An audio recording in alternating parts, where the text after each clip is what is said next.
প্রিয় এসএসসি শিক্ষার্থীরা, রফিকুল এডুকেশন বিডির নতুন আরেকটি ভিডিওতে তোমাদেরকে স্বাগত জানাচ্ছি। তো প্রিয় শিক্ষার্থীরা, আজকে আমি তোমাদের সামনে যে বিষয়টা নিয়ে আলোচনা করব সেটা অনেক একটা ইম্পর্টেন্ট বিষয়, গ্রামারের উইথ ক্লু। তোমরা এই প্রশ্নের 1 নম্বরে তোমরা এই বিষয়টা নিয়ে অনেক সমস্যা ফিল করো, যে কেউ ঠিকভাবে আনসার করতে পারো, আবার অনেকেই পারো না।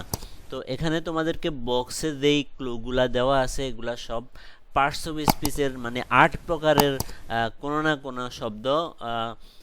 কখনো থাকতে পারে নাউন, কখনো প্রোনাউন, কখনো অ্যাডজেক্টিভ, কখনো ভার্ব, কখনো প্রিপোজিশন, কখনো কনজাংশন, ইন্টারজেকশন থাকে না, কনজাংশন পর্যন্ত থাকে। তো তোমরা যখনই পার্টস অফ স্পিচের উপরে যদি তোমাদের ভালো ধারণা থাকে, তাহলে তোমরা এই প্রশ্নের আনসার খুব ভালোভাবে করতে পারবে। মানে যেখানে ভার্ব দরকার সেখানে ভার্বের কাজটা ঠিকভাবে ব্যবহার করতে হবে। আরেকটা হলো, এখানে টোটাল 10টা শব্দ ক্লু দেওয়া আছে। 1 2 3 4 5 6 7 8 9 10টা ক্লু দেওয়া আছে। এই 10টা ক্লু কোনো কোনো ক্লু দুইবারও বসতে পারে। এখানে তোমাকে বলে দিছে you may need to use one word more than once. তুমি একটা শব্দ একবারের বেশিও তুমি ব্যবহার করতে পারবে। তো এই তো তোমরা কি করবা, তোমরা এই ক্লুগুলার অর্থ আগে বোঝার চেষ্টা করবে। যেমন ওয়ার্কার অর্থ হলো শ্রমিক, আপ অন অর্থ হলো উপরে, অন অর্থ উপরে। আমরা অন কোথায় কোথায় ব্যবহার করি সেটা তোমরা প্রিপোজিশনে জেনে এসেছো। দিন ও তারিখের উপরে আগে অন বসে। কোনো কিছুর উপরে যদি স্থির কোনো কিছু থাকে তাহলে তোমরা অন ব্যবহার করতে পারো। জেনারেল অর্থ হলো সাধারণ, কিন্তু এই জেনারেল শব্দটা এটা পরিবর্তন হয়েও বসতে পারে। তারপরে ফ্রম, এটা প্রিপোজিশন, ফ্রম অর্থ হতে, থেকে। এন অর্থ হলো একটি, দা নির্দিষ্ট করে বোঝানোর জন্য দা বসে। ফর অর্থ জন্য, টু অর্থ প্রতি, উইথ অর্থ দ্বারা, উইথ অর্থ সাথে। লাইনে যেই অর্থ নিয়েছে সেই অর্থ অনুযায়ী তোমাকে ব্যবহার করতে হবে। যদি দ্বারা আসে তাহলে উইথ ব্যবহার করতে পারবা, যদি সাথে আসে তাহলে উইথ ব্যবহার করতে পারবা। তো আমি তোমাদেরকে এই গ্যাপটা, এই উইথ ক্লুটা আমি তোমাদেরকে বুঝিয়ে দিব। আশা করি তোমরা আমি যেভাবে বুঝিয়ে দিলাম সেভাবেই তোমরা এটা নিয়ে মানে সামনের দিনগুলোতে ভাববে। তো তো প্রথমেই খেয়াল করো, আমরা উপরের ক্লুগুলা পড়ে নিয়েছি। এবার আমরা শূন্যস্থান পূরণ করব। Dash ordinary garment dash. তো খেয়াল করো, অর্ডিনারির ও কিন্তু ভাওয়েল, তাহলে এখানে হবে কি এন। 1 নম্বরে আমরা ব্যবহার করব এন অর্ডিনারি গার্মেন্ট, আর ওয়ার্ক হবে না, গার্মেন্ট ওয়ার্কার। তো এখানে দাও ওয়ার্কারে আছে, তুমি এটা দুই নম্বরে ব্যবহার করবা। অ্যান অর্ডিনারি গার্মেন্ট ওয়ার্কার, একজন সাধারণ গার্মেন্টসের শ্রমিক। ইন আওয়ার কান্ট্রি, আমাদের দেশে। May be she is Sakina or Rahima, সে সকিনাও হতে পারে অথবা রহিমা হতে পারে। লিডস ভেরি লেবারাস লাইফ, খুবই শ্রমসাধ্য জীবনযাপন সে মানে কাটায়। লিডস অর্থ হলো কাটায়, ভেরি লেবারাস লাইফ শ্রমসাধ্য জীবন। হার ডে, তার দিন। স্টার্টস, শুরু হয়। ভেরি আর্লি, খুব তাড়াতাড়ি। ইন দ্য মর্নিং, খেয়াল করো সকালবেলা ইন দ্য মর্নিং, বিকালবেলা ইন দ্য আফটারনুন তোমরা সবাই ব্যবহার করো। তাহলে এখানে হবে ইনের পরে এই দা ব্যবহার হবে, মানে আমরা 3 নম্বরে ব্যবহার করব দা। সি নাম্বারে যেটা আমরা ব্যবহার করব, সি নাম্বারে দা ব্যবহার করব। ইন দ্য মর্নিং অ্যান্ড এবং এন্ডস মানে তার দিনটা শেষ হয়। অ্যাট অ্যাবাউট ফর 10 PM মানে রাত 10টায় তার মানে তার এই মানে দিনের শুরুটা শেষ হয়। শুরু হয় আর্লি ইন দ্য মর্নিং এবং শেষ হয় রাত 10টায়। শি স্টার্টস, সে শুরু করে। ফর হার, স্টার্ট ফর অর্থ রওনা করা অথবা শুরু করা। Starts for her working place, সে কর্মস্থলের উদ্দেশ্যে রওনা করে। At about 7 AM, at about 7 AM মানে সকাল 7টার দিকে।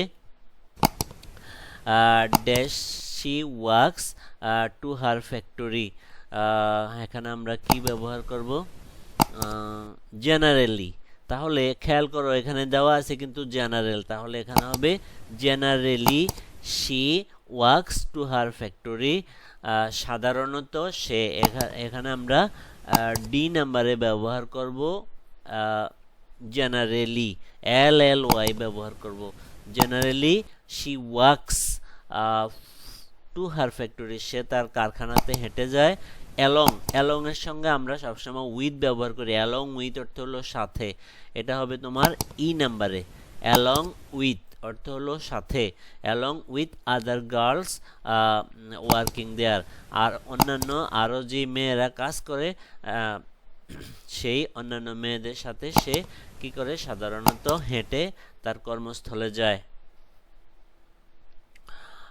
সামটাইমস মাঝে মধ্যে শি হ্যাজ টু গেট, মাঝে মধ্যে he has to get dash get on. Get on, খেয়াল করো, গেট অন অর্থ হলো কোনো কিছুর ভিতরে উঠা, এটা হলো গেট অন। এটা আমরা ব্যবহার করব এফ নাম্বারে, ব্যবহার করব এই অন। সামটাইমস মাঝে মধ্যে she has to get on, তাকে উঠতে হয় ক্রাউডেড পাবলিক বাস, জনাকীর্ণ মানে বাসে, পাবলিক বাসে উঠতে হয় টু রিচ হার ফ্যাক্টরি, তার কারখানাতে পৌঁছতে। On the way to her destination, এখানে হবে ওয়ে টু, আমরা জানি কোনো দিকে যাওয়া বোঝাচ্ছে আমরা টু ব্যবহার করি, তাহলে on her way to her on the way to her destination, এখানে এই জি নাম্বারে হবে তোমরা ব্যবহার করবে এই to. On the way to her destination মানে সে তার গন্তব্যস্থলে যাওয়ার পথে।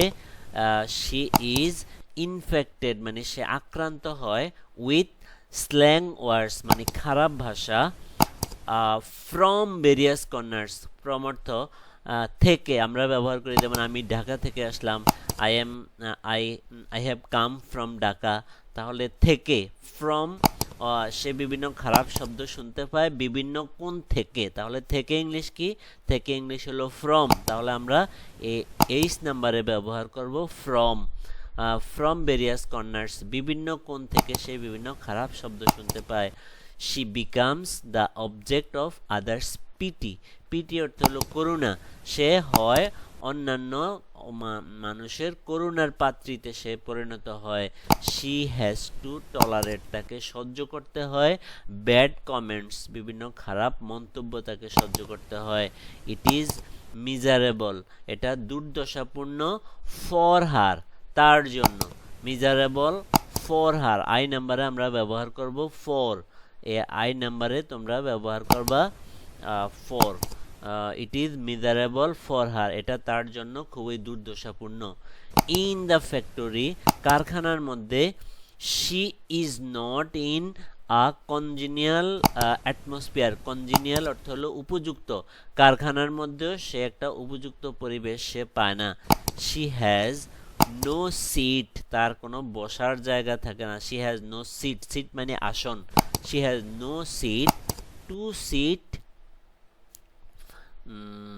আমরা কোনটা ব্যবহার করব, to sit on, to sit on, তাহলে এই যে নাম্বারে আবার অন ব্যবহার করতে পারো তোমরা, মানে তার বসারও কোনো জায়গা থাকে না। She has no seat to sit on মানে কোনো কিছুর উপরে বসার তার জন্য কোনো জায়গাও থাকে না। তো প্রিয় শিক্ষার্থীরা, এই ছিল আমাদের আজকের পুরো উইথ ক্লু এর সমাধান। আশা করি তোমরা বুঝতে পেরেছ। তো আমি পরবর্তীতে এই ধরনের আরও ভিডিও দিব। যদি ভিডিওটি ভালো লেগে থাকে অবশ্যই সাবস্ক্রাইব করে রাখবে চ্যানেলটাকে, আর তোমাদের ফ্রেন্ডসদের কাছে শেয়ার করে দিবে। তো আজকের মতো এতটুকুই, আবার দেখা হবে নতুন কোনো দিনে নতুন কোনো ভিডিও নিয়ে। সে পর্যন্ত সবার সুস্বাস্থ্য ও দীর্ঘায়ু কামনা করে এখানে শেষ করছি। সবাই ভালো থেকো, আল্লাহ হাফেজ।